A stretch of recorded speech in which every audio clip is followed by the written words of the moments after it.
there, Ramblers, and welcome back to Reese Rambles, my weekly podcast all about the latest comings and goings, movings and shakings, and indeed all the rest of it in the worlds of vintage and retro computing, gaming and technology. I hope you're all doing well out there, and I can't believe it's been another week, another whole week.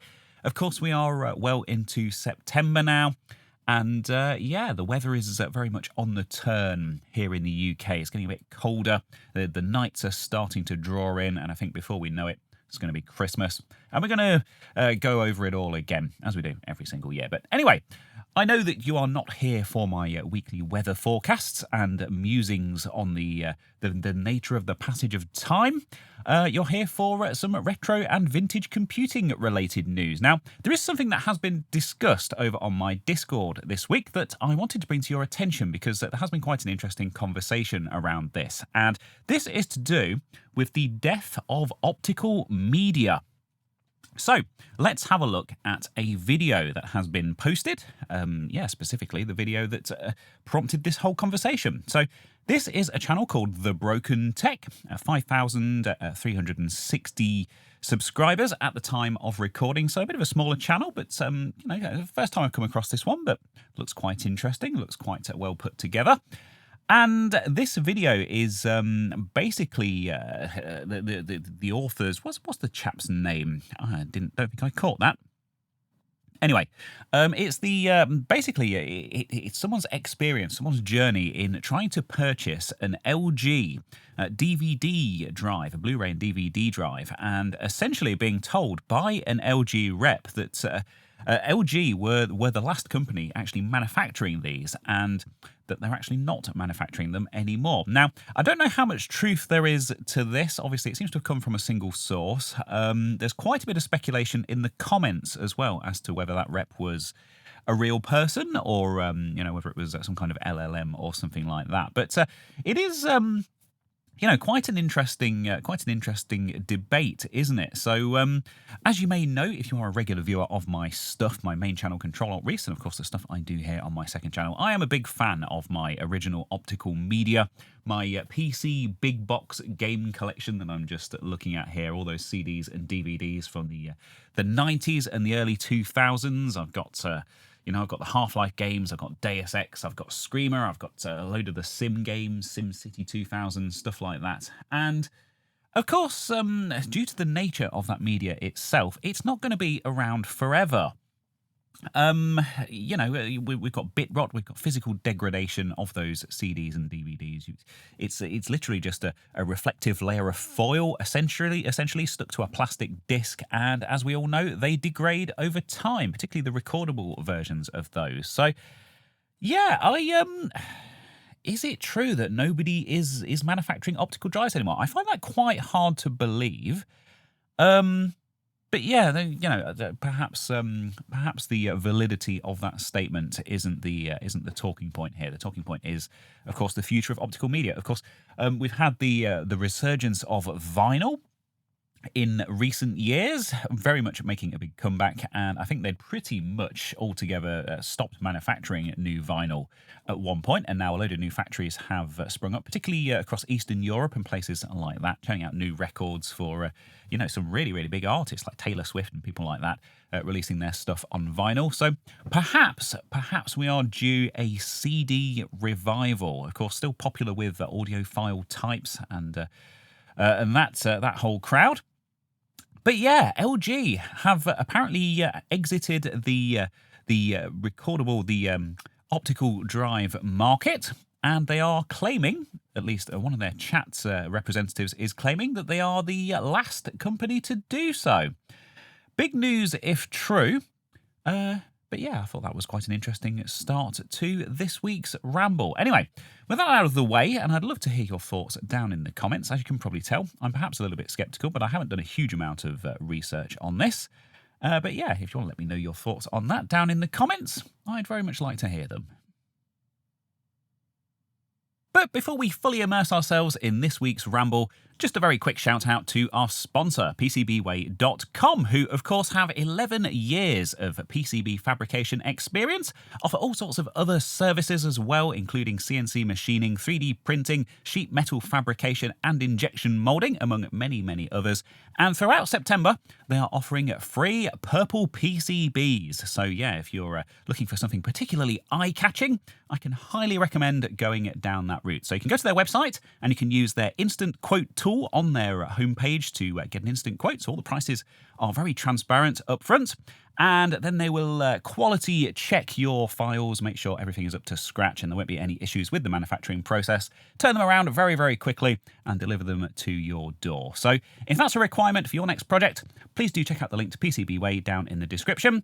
And once more, a big thank you to PCBWay for all of your support for Reese Rambles.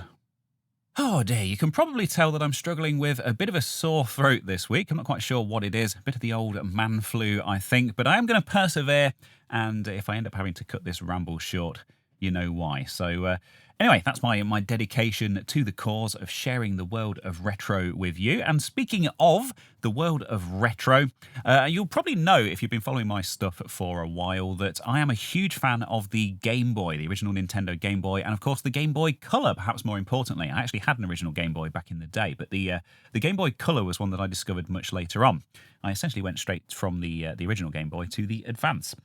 I think it's a very underrated system. I built an FPGA-based Game Boy Color on my second channel, I believe. I think that was a year or so ago, called the FPGBC, which I haven't got it with me today. I actually keep it at home and I actually fire it up and play on it fairly regularly as well when I want my handheld fix.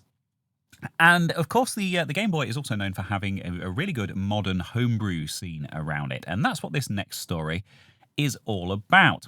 And not only is it to do with one of my favourite consoles of all time, it's also to do with one of my favourite games of all time. So this is absolutely fantastic to see. So over on X.com, or of course Twitter, as most sensible people are still calling it, we have this post from Shane McCafferty. And this is all about, as you can see, if you're watching this on YouTube and you can see this rather splendid video, this is all about a version of OutRun, Sega's classic 1986 arcade game, for the Game Boy Color. And this looks absolutely brilliant, doesn't it? It's super smooth. It's not really a genre of game that I think works particularly well on the original Game Boy consoles, just to do with the way that the tile-based way that the screen is drawn and stuff like that. A lot of this pseudo 3D stuff is quite difficult to pull off, and pull it off he most definitely has. This looks absolutely brilliant, doesn't it? So we've got all the different areas in the game here. As we can see, we've got the desert here, we've got the mountains, we've got the snowy stages, stuff like that. We've got other traffic on the road, stuff at the side of the road, your columns and your signs and your things like that. And it is a very authentic OutRun experience, I think it's fair to say. Now, what if I told you the best part of all this is the fact that it's free? So you can actually go and download this on itch.io for free, or you can play it in your browser if you like. And this published under the name of Rocket Ship Park. And I think while we're here, let's just have a little read of the itch.io page. So what if OutRun came to the Game Boy Color? The Game Boy never got a version of OutRun back in the 80s. During development of a recent Game Boy game, Hero GP, we'll click on that and we'll take a look at that in a second, I wondered if I could fix that and what it would look like. The answer to that question is OutRun GB. OutRun GB is a port of the original arcade version of OutRun to the Game Boy Color. It's the whole game, all the tracks, all the music, all the wind in your hair. Of course, I don't have audio on here, so I didn't even notice the music. It's OutRun on a Game Boy. I think that pretty much sums it up. So, of course, the controls, dead simple. We've got accelerate and brake on the buttons. We've got left and right to steer. And there is an emulator embedded on the page, so you can actually play the game for yourself without even having to download it and stick it on your flash card. There are two different versions available. There's one for the original Game Boy Color console and also a version for the Analog Pocket as well. So, the Game Boy Color ROM is designed for use with the Game Boy, or with Game Boy emulators, or a flash cartridge, I should say.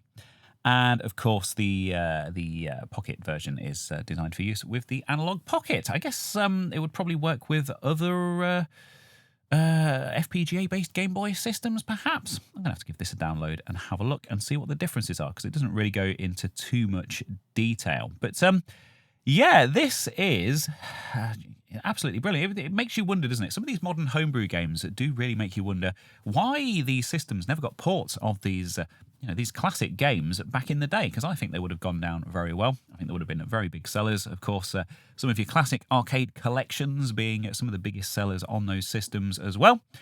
And I did say that I was going to check out that Hero GP game as well, didn't I? So let's take a look at that. So, yeah, this is Rocket Ship Parks Games. And as we can see here, we've got Cave Dave. That's a great name. We've got Hoonigans. We've got loads of stuff here. We've got some word games and stuff as well. But yeah, this is based on, as I say, Hero GP, which is a motorbike racing game. Looks like this is very heavily inspired by OutRun itself. And this is a paid-for game as well, so it's $1.99, USD.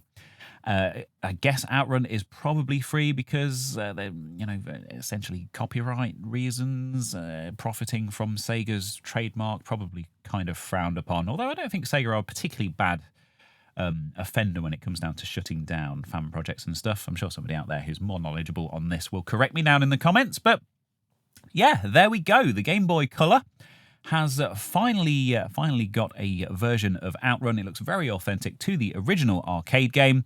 And if that whets your appetite for some more racing and you want to support the developers, put a bit of money in their pocket, you can certainly buy Hero GP, their motorbike racing game, very much in the same vein, for $1.99, not to mention all of their other excellent offerings on their itch page.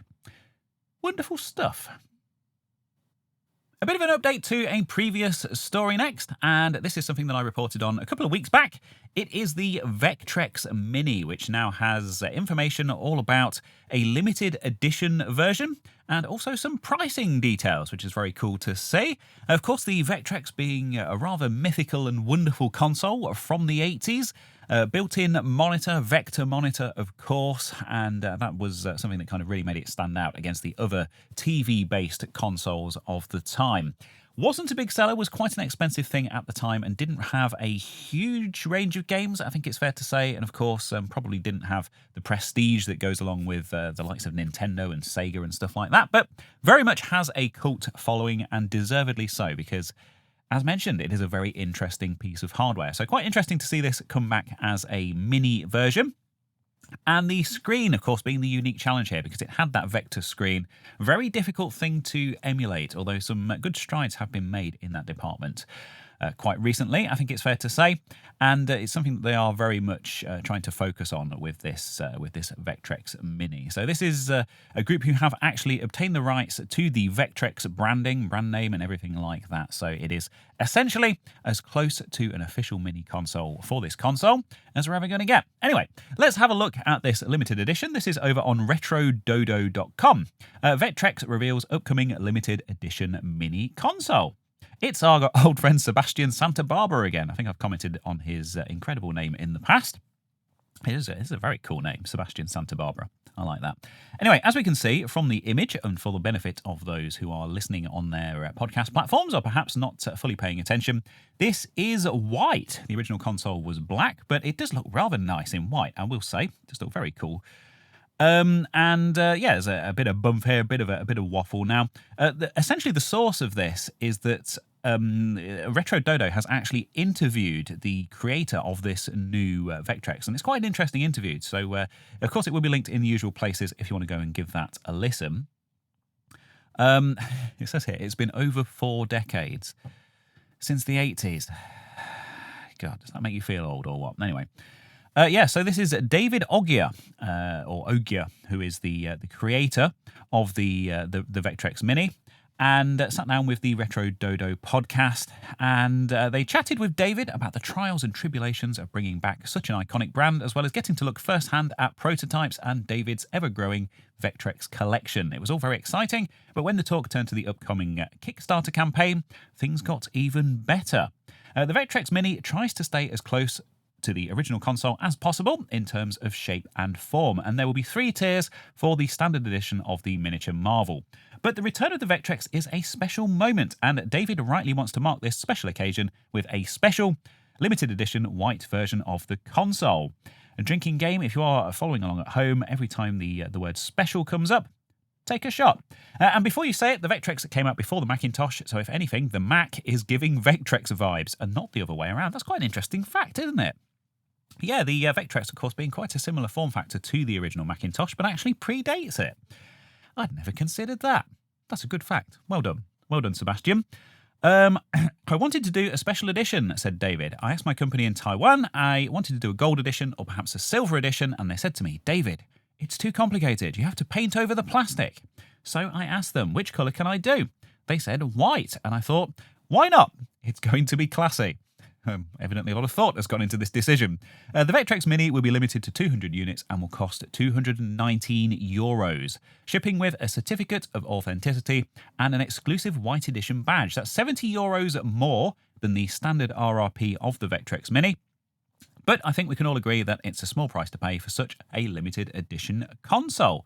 Details for the Kickstarter will go live soon, but we can reveal that there will be 50 units in a special Founders Edition with a price of €99 and an early bird price of €129, limited to 200 units. That's very reasonable. Yeah, I'll post more details as and when the Kickstarter goes live, but for now, you can listen to our full podcast with David below, and it's getting on for an hour long. So if you're a fan of the Reese Rambles podcast, perhaps you listen to this on your commute or whatever, and you have an hour free time to go and give this one a listen, I can highly recommend it. In fact, I can highly recommend the Retro Dodo podcast in general. Always good to see a high-quality retro podcast. And for those of you, of course, in other parts of the world wondering about that pricing, Time Extension has also reported on this, and they have actually converted those prices for me as well. So, yeah, rather than do it myself, I thought I'd be lazy. So they are reporting that the white edition will be, of course, €219, which is $250 or £190, 190 of your finest British pounds sterling. So the pricing for the Founders Edition is €99, which is $115 or £86. And then once those Founders Editions are sold out, those first 50, the next 200 units will be €129, which is $150 or £112. There you go. Now, of course, I'm not quite sure how tariffs are going to affect this with them shipping from Taiwan, of course, being manufactured there. I guess that's America's problem. Anyway, very cool stuff. Always good to see an update on the Vectrex. I think this is all looking very legitimate and very promising, and I might even back it myself. I have spoken at length, I think, over the years about my very first gaming experience, that being on the Atari 2600. My cousin got one for Christmas one year. We used to do the big family Christmas thing, all go round an aunt or an uncle's house or grandparents' house or whatever. And I have a sister and I have 4 cousins. So there were 6 of us, kids, I guess, all around a similar age. This was my oldest male cousin, and for that Christmas he had received a 2600 Junior, which I must admit was a little bit long in the tooth at the time. But I, as a kid, I was probably about 7 years old, something like that, if that old, maybe 4 or 5. I don't know. It would have been late 80s. I had never seen anything like this. Of course, I'd watched TV as a kid, but to actually, to actually be able to control what was happening on the screen really did blow me away as a kid seeing this for the very first time. And we played 2 games on that fateful Christmas day. We spent literally all day in his bedroom, all of the cousins taking it in turns to play these 2 games. They were Frogger, believe it or not, absolute stone cold classic of a game, and of course it's gone on to be one of my favourites of all time. And Keystone Capers, which is an Activision game, a bit of a lesser-known one, but still one of my favourites on the 2600, and definitely worth checking out if it's not one that you are familiar with. Anyway, I went home from that Christmas, of course, begging and pleading with my parents to buy me an Atari. I was like, please buy me an Atari. I want an Atari for my birthday. My birthday's in March, you see. And they didn't. My dad decided that games consoles were a massive waste of time, that gaming was, an extravagance and, like I say, just a massive waste of time. So, He insisted on getting us a computer, and the computer that I got for that birthday was an Acorn Electron, a British 8-bit microcomputer, uses the 6502 CPU, essentially a cut-down version of the BBC Micro. Now, this isn't actually related at all to this next story, but I think it's given me quite a neat segue, I think, because that computer used tapes. And this is the point that I'm getting to. Cassette tapes, of course, the type that music was sold on back in the day. But, two reels of magnetic tape in a lovely plastic cassette. I wish I had one here as a prop. We all know what a cassette tape looks like, don't we? And of course, that was really popular in the UK back in the day. The Sinclair machines, the ZX80, the ZX81, the Spectrum, all of those early computers, the Commodore 64, of course, which is what this next story is actually about. All had a thriving industry releasing games and various other bits of software on cassette tape. And this story over at Tom's Hardware is covering a YouTuber's reimagining, a bit of an alternative history, if you like, which I really like. This is right up my street. Perhaps, how things would have gone if those cassette tapes had worked a little bit differently. So let's take a look at this. Remaking a Commodore 64 dataset from 1982 using 1993 microcassette tech. TechTuber touts 1 megabyte per tape, a 5 times improvement over the original. A story here by Mark Tyson. That's also a name that's come up in the past in the Rambles, isn't it? So, imagine if Commodore had shrunk the 1530 dataset, the standard data storage device for the legendary Commodore 64, using microcassette technology. Thanks to TechTuber BitLooney, you don't have to just imagine such a device. He's designed it, built it, and successfully tested it. The intrepid electronics wizard even has plans to make it into an entire C64 emulator with games. But that would be another episode. And as we can see here from the video, we have the tiny little microcassette, and we also have the Commodore-styled the cassette deck to go along with it, which is so cool to see. I must admit, I haven't actually watched this video yet, but I've got it in my watch later list to hopefully watch over the weekend. And essentially, it goes on to explain that, of course, this uses dictaphone tapes. So these were quite popular in the early 90s with people like travelling salesmen, people doing interviews and that kind of thing. Just had a tiny little cassette tape in it and, a microphone and a speaker. And you could just slap it on the desk, hit record, and you could record your conversations with people. Like I say, for interviews and that kind of thing. And there's no reason, really, why these couldn't have been used for data. I guess it's just by the time these came out in the early 90s, we'd all started to move on to floppy disks. And, the kind of the speed and the limited capacity of tapes were starting to become something of the distant past.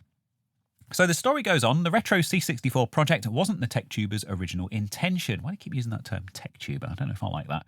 After buying the Olympus Pearl Cord L400, the world's smallest dictaphone at the time of launch in 1993, in order to build another ridiculous M.2 device, his brain was diverted by C64 gaming nostalgia. This would become a bigger-than-expected project, taking months of BitLooney's time.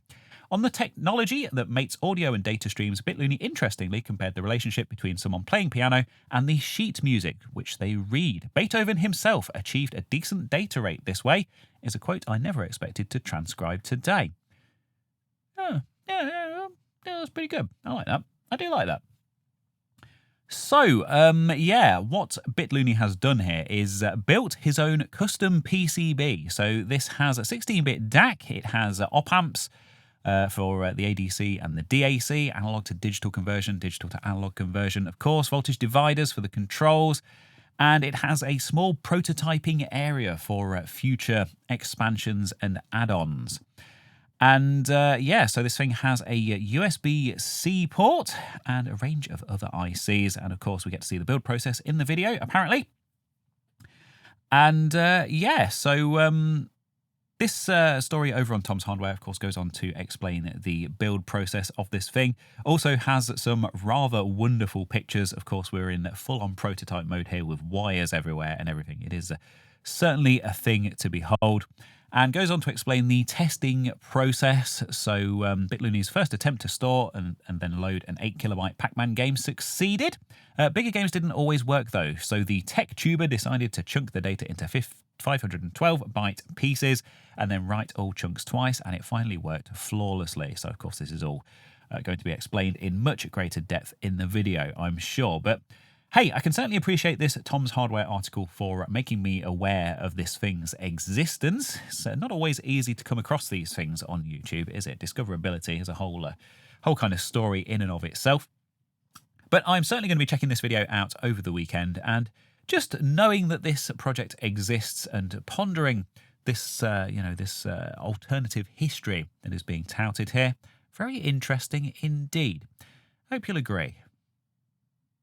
Now, it hopefully goes without saying that I am a huge Atari fan, and indeed that is a lifelong love and obsession that started with that very Atari 2600 that I was talking about just a moment ago. And I'm also, surprisingly, a big supporter of the current iteration of Atari, the current owners. I think they're actually doing some really interesting things. Of course, the 2600 Plus and the 7800 Plus behind me on the shelf. Big fans of those consoles and what they've managed to achieve with those, playing the original cartridges and stuff, and just the quality of the hardware and their software releases, stuff like the Anniversary Collection and their acquisitions of people like Night Dive and Digital Eclipse. All looking rather nice, I will say. So I was interested to see this week that the 50th Anniversary Celebration Collection, of which I am a huge fan, is now available on one of my favourite digital online storefronts. So this is Agog.com, of course originally standing for Good Old Games. I'm not sure if it still officially stands for Good Old Games or if they're just GOG.com nowadays. I certainly refer to them as GOG.com. But yeah, we now have the 50th anniversary celebration available to download. Of course, DRM free as per all of GOG's stuff, which is perhaps the biggest selling point.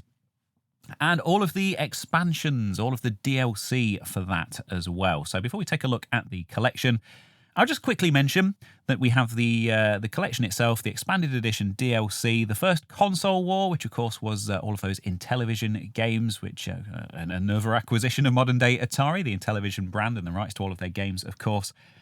The wider world of Atari. I notice. Oh, okay. I was going to say, I noticed that the Namco Legendary Pack isn't on this list, but it is. You can actually wishlist it as well. It's not available to purchase just yet, but even that is coming to GOG, so that's wonderful to see. And just clicking through to this, I'm sure you're probably familiar with the Atari 50 collection, or the 50 anniversary celebration, as it's officially known. But just as a bit of an intro for perhaps the few of you out there who aren't, it's a full-blown interactive experience. So you can go through various different timelines covering different periods of Atari history. Of course, a company that had many different incarnations over the years and different eras, very different from each other, constantly evolving as time went on. And you can go through and you can navigate all sorts of historical information. You can watch interviews with people who were actually there at the time, people who worked for Atari, developers working with Atari on various things. And there's also a load of original, previously never before seen development documentations, blueprints and designs and schematics and historical documentation. It's an absolutely, if you are a fan of Atari, if you're a fan of Atari, you probably own this already. But if you're the least bit interested in the history of course, one of the biggest names in gaming, it's a fantastic thing. It's an absolute treasure trove of stuff, and it's something I bought on day one, and something I've also bought all of the DLC for as time has gone on. So. Yeah, this is the Atari 50 anniversary celebration. Looks like it's £41.99 on GOG. So that's good. DRM free, and system requirements: Windows 10, Intel i3, 8GB of RAM, GeForce 8800 GT or a Radeon 4800, 12GB of available space. And it's got all the usual stuff that you would expect, so your achievements and your cloud saves, controller support, all that wonderful stuff. Of course, this was also released on the consoles and things as well at the time. But there you go. If you are a PC gamer and an Atari fan, and perhaps someone who likes to avoid Steam for whatever reason, perhaps because of the DRM, or you just like to support the the competition. A bit of healthy competition is always a good thing.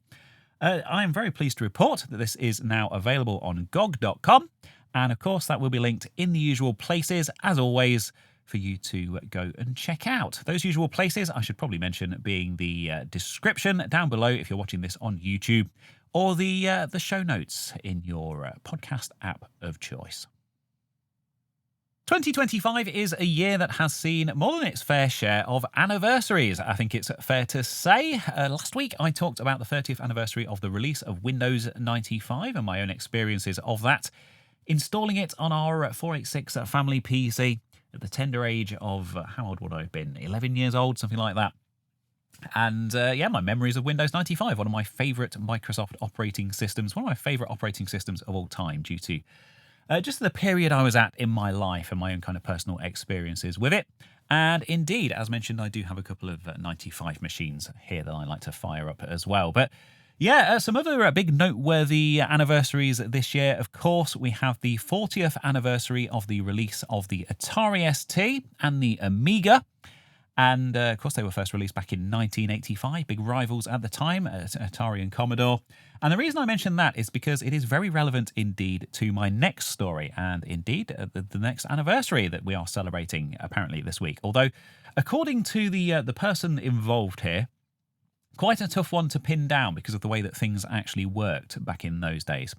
Allow me to elaborate. So this is a post by Ron Gilbert on Mastodon, of course, co-creator of the Monkey Island games.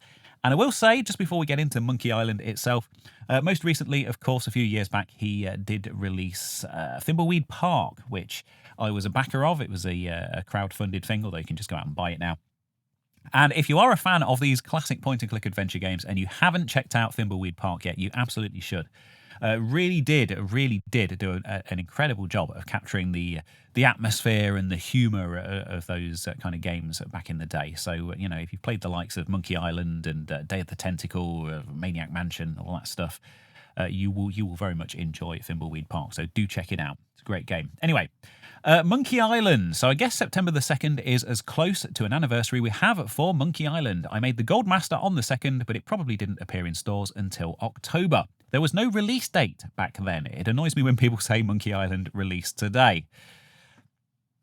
Oh, sorry for annoying you, Ron, but we have a rather nice photo here of the original Gold Master discs for Monkey Island, which Ron still owns, which is really cool. So these say Monkey Island source on them. There are 4 of them.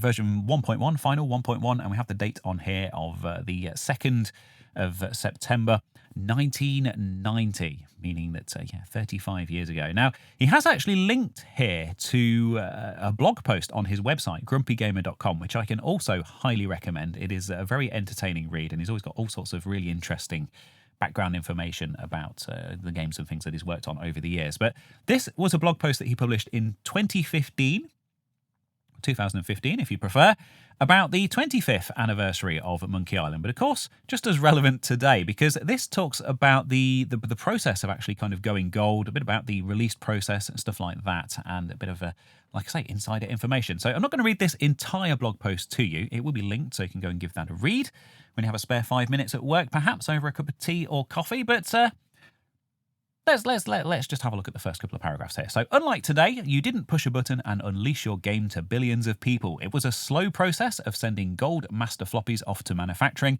which was often overseas, then waiting for them to be shipped to stores and the first of the teeming masses to buy the game. Of course, when that happened, you rarely heard about it. There was no internet for players to jump onto and talk about the game.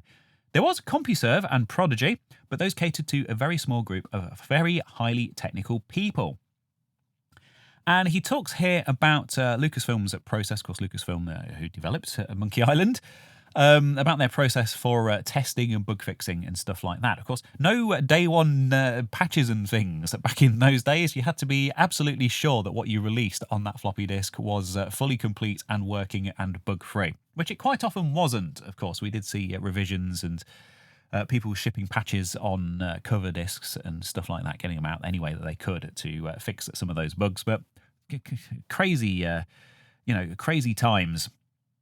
And as he mentions, those big. I talked a bit about Windows 95 a moment ago, but those big, launch events with published release dates, midnight launch things at shops and that kind of thing just didn't happen back in those days. The duplication process for the discs was quite a long-winded and slow process. The disc duplicators shipped stuff out as and when it was ready to the various shops, and a release could be it could span a month or even a couple of months, depending on kind of the scale of the game and the manufacturing and stuff. So, fascinating insight into this. And one of the things that I really liked about this blog post, just before we move on, was these scans of some fan mail that Ron actually received back in the day. Some handwritten letters and hand-drawn pictures from kids, by the looks of it, back in 1991. And it's really nice that he actually held on to these and has scanned them and put them up on his website to look at. So I thought that was a really nice touch, and it pretty much sums up grumpygamer.com. So yeah, go give that a read if you're interested in the process of going gold, those final tests and bug fixes and stuff like that. The Secret of Monkey Island, absolutely classic game. I will say, playing it as a 7-year-old, I did struggle with it quite a lot. I spent a lot of time aimlessly clicking around. I don't think I even made it onto the pirate ship, let alone onto Monkey Island itself. And of course, I mean, the copy that we had, oddly, had handwritten labels for some reason, and the code wheel was like a stack of photocopies of things in various configurations. And hey, if there was a hints and tips line in the manual somewhere, I didn't know about it, and as a kid I probably wouldn't have been allowed to call it anyway. So probably not a unique experience to me, but of course it is a game that I have completed a couple of times in the years since, and it is a absolute stone cold classic for very good reason. So 35 years of Monkey Island this week. Wonderful stuff. I think it's fair to say that it is very difficult indeed to overstate the contribution that Sega has made to gaming over the years. Of course, they had the old SG-1000 back in the day, probably not all that familiar to us in the West, but the Master System you've probably heard of, which of course was the Mark III version of that. In this part of the world, we had the Mega Drive, the Genesis, as it was known in the US, the Sega Saturn, and the Game Gear, of course, the Nomad, and perhaps one of my favourite consoles of all time, if not my favourite console of all time, if I was pushed to choose such a thing, the Dreamcast, a wonderful thing that it was. So, yeah, and that's before you even talk about their arcade games, of course. I've already mentioned OutRun in this ramble. I don't need to go through a list of Sega arcade games, I'm sure. A massively influential company, and yeah, huge fan myself. Another thing that I am a huge fan of, as you may be aware, is LEGO. I have the LEGO Atari 2600 among many, many other retro-themed sets. And I did recently report as well in Reese Rambles about the upcoming Game Boy set with interchangeable cartridges, which looks really cool. So, yeah, I was quite intrigued this week to see an announcement from LEGO, and indeed Sega, about an upcoming project. And I will say, I don't know if I'm entirely keen on the look of this one. Just being entirely kind of transparent with you, and I like to stay positive in these rambles, but not quite sure how this sits with me. Perhaps I need to ponder it a bit more. So this is a Sega Genesis controller, or indeed a Mega Drive controller. And it is listed here on the LEGO UK site for £16.99, which actually seems like a very reasonable price indeed for any kind of LEGO set in this day and age, let alone one as detailed as this. And it does have some quite cool details as well, which we'll talk about in a second. There are some photos here, but I want to just take a look at the description. So this is a 260-piece set. As mentioned, it is the controller, and they've done some quite clever stuff here with the buttons and the D-pad and the way they've done the start button of stuff. It also comes with this matching Lego stand as well, so you can display it, which is really nice. And yeah, we'll just have a little read of the description. So, build a gaming decor icon with this LEGO Sonic the Hedgehog Sega Genesis controller set. Embrace your video games passion with a retro gaming controller that has a micro-scale Green Hill Zone scene on the back and can be displayed in two ways. We'll have a look at that scene in a second. The set also includes regional stickers for customization. So, if you're a Mega Drive person, there is a Mega Drive sticker that you can stick on there instead of the Genesis sticker, which is quite a nice touch. I do really like that. Dive into creativity with the LEGO Builder app, where you can zoom in and rotate your models in 3D, track your progress, and save them all in one place. The set contains 260 pieces. Thrill any adult Sonic fan with this Sega Genesis controller set, featuring a brick-built game controller with display stand to kindle creative joy. Just a list of bullet points. This is just waffle, isn't it? Is this AI? I like to think not. Anyway, let's have a look at the pictures. So, of course, we've got a box shot here, but what's I think the interesting part is the little Easter egg here, something that we are kind of starting to come to expect from these LEGO sets. Of course, the LEGO NES or the NES having that wonderful, hidden little scene inside it. No spoilers if you're not familiar with that. And the 2600 had a similar scene tucked away inside it as well, which was quite a fun part of the build process. And as alluded to, as we can see here, we have a little Sonic the Hedgehog Green Hill Zone. A Lego screenshot, I guess you could call it. So we've got one of these big iconic loops that Sonic goes around. We've got one of these screens, one of the power-up screens, a couple of the trees and a couple of the rings. And we've got the, is that one of the little Crabbo guys there? And at the top we've got Sonic and the score display. So that's quite nicely done. I actually really like that. It was surprising that this is only $16.99 actually, considering the level of detail and the number of pieces and whatnot. I'm just not so sure about the front. I mean, the Mega Drive controller is quite a nice, curvy, ergonomic thing, of course, quite famously. I actually own the 8-bit Do M30 controllers, which I use with my Mister quite a lot, which is kind of the modern recreation of those. And they're really nice. They are some of my favourite controllers of all time. But, of course, LEGO, they're kind of limited to the various contours and curves and things that they have available to them. And I don't know if this is a very good approximation. This doesn't look very nice to hold. But, hey, they've worked with what they've got. And I think if I did receive this set as a gift, I'd be very pleased to receive it. And I'd display it with that Sonic scene on show, because that is a very cool thing indeed. So yeah, a really nice thing. I've just spotted the measurements here on the box as well. So it's 15 centimetres or 6 inches wide by 10 centimetres or 4 inches tall. So that's about the same size as the original controller, isn't it? Yeah, I suppose that makes sense. Yeah, rather nice news this week for fans of Sega and indeed LEGO. Just on the fence as to whether I will be picking this one up myself.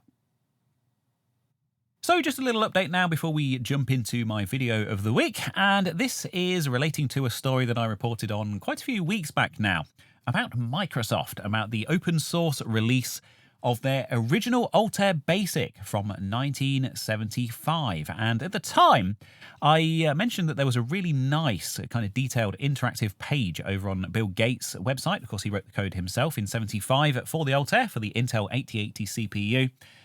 And there's some really nice kind of background information, in-depth stuff and all of that kind of thing, which I do highly recommend checking out. But of course, we've already covered that. So what is the latest development this week on this very, very old source code? Well, there has been another release, another open sourcing from Microsoft. And this time it's the 6502 port of Microsoft BASIC. Because of course, before Microsoft were known for DOS and for Windows, they were very, very big in the BASIC world. Back in the day when you switched your computer on and it loaded up a BASIC interpreter from its ROM chip, and you could start typing in those basic commands, or indeed load your BASIC code in from cassette. Microsoft very much ruled the roost, I think it's fair to say, and their version of BASIC was very, very highly regarded, and also ported to quite a few different systems back in the kind of the late 70s, early 80s. So today we're opening the vault for real, reads this story over on opensource.microsoft.com. Yeah, for decades, fragments and unofficial copies of Microsoft 6502 BASIC have circulated online, mirrored on retro computing sites, and preserved in museum archives. Coders have studied the code, rebuilt it, and even run it in modern systems. Today, for the first time, we're opening the hatch and officially releasing the code under an open source license. How cool is this? And it talks a little bit here about the history of Microsoft BASIC. So it began in 1975 as the company's very first product, a BASIC interpreter for the Intel 8080, written by Bill Gates and Paul Allen for the Altair 8800. That codebase was soon adapted to run on other 8-bit CPUs, including the MOS 6502, the Motorola 6800, that's the 6800, not the 68000, and 6809. Was that the CPU in the Coco and the Dragon 32? 6809. Wonderful thing. You can learn more about this this time and hear directly from Bill Gates on the Microsoft Learn website's History of Microsoft video series, or by visiting Bill Gates' blog, which of course I mentioned a second ago. The 6502 port, which we are specifically looking at here, was completed in 1976 by Bill Gates and Rick Weiland. In 77, Commodore licensed it for a flat fee of $25,000, a deal that placed Microsoft BASIC at the heart of Commodore's pet computers, and later the VIC-20 and the Commodore 64. That decision put Microsoft's BASIC at the heart of Commodore's machines and helped millions of new programmers learn by typing 10 print hello, 20 go to 10. So this is BASIC M6502 8K version 1.1, the 6502 BASIC lineage that powered an era of home computing and formed the foundation of Commodore BASIC in the PET, VIC-20 and the 64. This very source tree also contains adaptations for the Apple II, built from the same core BASIC source. The original headers still read BASIC M6502 8K version 1.1 by Microsoft, a time capsule from 1978. And of course, if you know your Apple history, as mentioned here, the version of BASIC that shipped with the Apple II was Microsoft BASIC. Apple actually licensed it from Microsoft, from Bill Gates and Paul Allen himself, or themselves, I guess it's fair to say. And I think it's actually quite widely known that Steve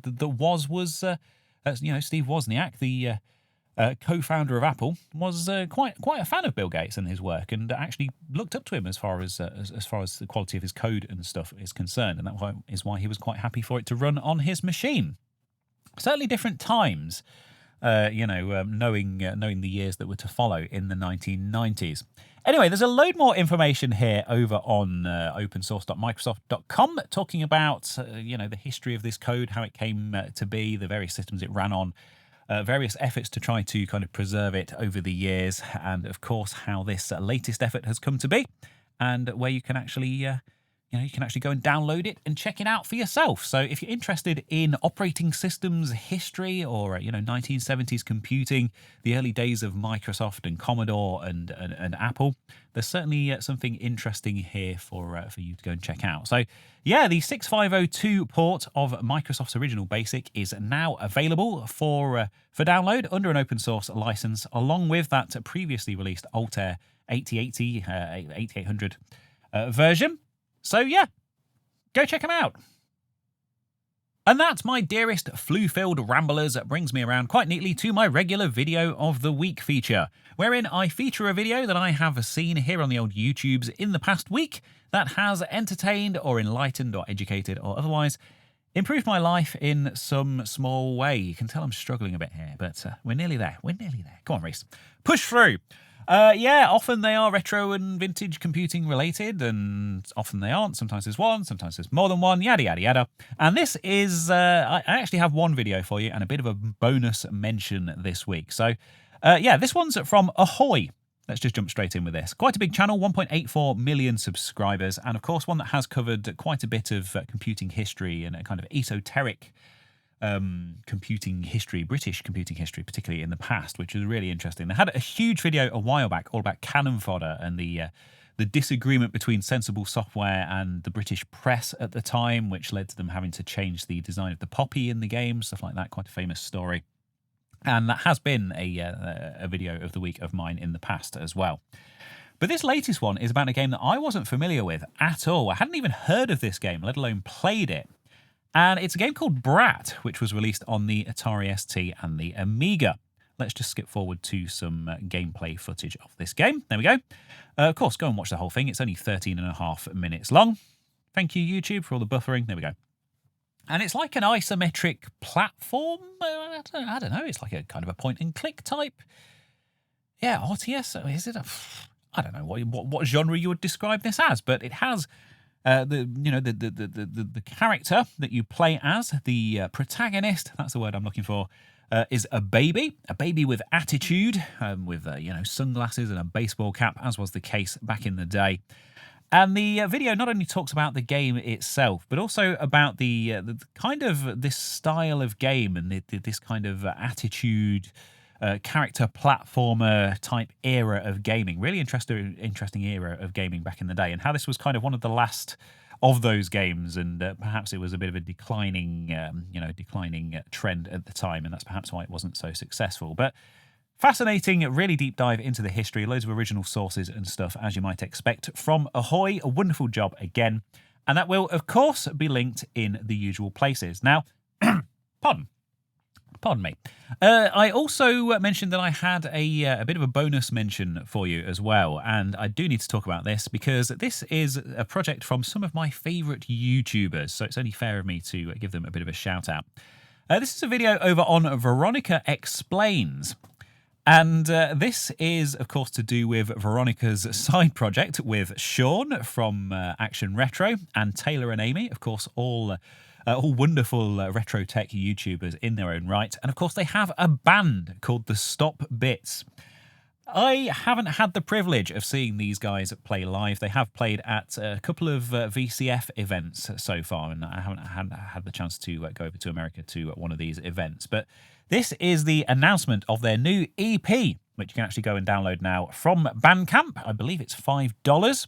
I suppose the best way to find out would be to go and check out the actual page itself. There we go. Yeah, $5 of your USDs.